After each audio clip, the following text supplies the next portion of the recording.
ගතත් වේදනාවෙන් පිරි සිතක් සෝදුකින් බරවී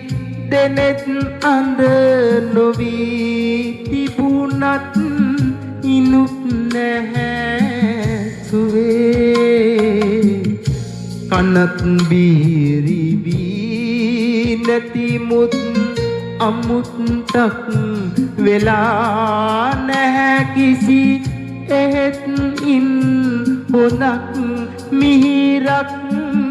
මෙතෙක් නැහැ සී මෙතෙක් නැහැ